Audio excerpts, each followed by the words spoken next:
Years ಆಗುತ್ತೆ. 2002. So ಅವರು ಅದೇ ಹೇಳ್ತಾ ಇದ್ರು. ಸೊ ಖುಷಿ ಆಗುತ್ತೆ, ಯಾಕಂದ್ರೆ ಇವ್ರನ್ನೆಲ್ಲ ಇನ್ಸ್ಪಿರೇಷನ್ ಆಗಿ ತಗೊಂಡು ಇವ್ರ ತರ ಆಗ್ಬೇಕು, ಇವರ ಒಂದು ಟೈಟಾನಿಕ್ ಹೀರೋಯಿನ್ ಅಂತ ಬಂದಾಗ like we use to cherish like Titanic heroine Anu Prabhakar ಅವರು ಅಂತ ಹೇಳ್ಕೊಂಡು, ಹಾಗೆ ಅವರ ಒಂದು ಈ ಒಂದು ಮೈಲ್ ಸ್ಟೋನ್ ಅಲ್ಲಿ ನಾನು ಭಾಗಿಯಾಗಿದ್ದೀನಿ ಅನ್ನೋದೇ ನನಗೆ ತುಂಬಾ ತುಂಬಾ ಖುಷಿ ಇದೆ.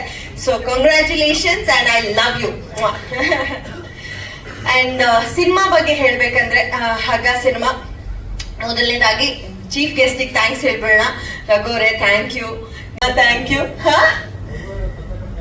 ಪತ್ರಕರ್ತರ ಏನ ಮಾಡ್ತಿದಾರೆ ಅವರು, ಫೋಟೋ ತೆಗಿತಾ ಇದಾರೆ, ಕ್ವೆಶ್ಚನ್ ಕೇಳ್ತಾ ಇದಾರೆ ಹೆಂಡ್ತಿನ.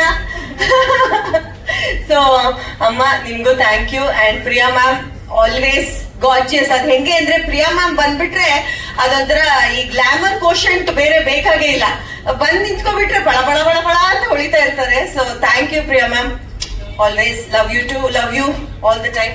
ಸೊ ಈಗ ಹಗ್ಗ ಸಿನಿಮಾ ಬಗ್ಗೆ ಮಾತಾಡ್ಬೇಕಂದ್ರೆ, ನಾನು ಆಲ್ರೆಡಿ ಹೇಳಿದ್ದೀನಿ, ನಿಮ್ಮ ಎಲ್ಲರ ಪಾತ್ರನ ನಾನ್ ಮಾಡಿದೀನಿ ಸಿನಿಮಾದಲ್ಲಿ. ಒಂದು ಪತ್ರಕರ್ತೆಯ ಪಾತ್ರ ಮಾಡಿದೀನಿ.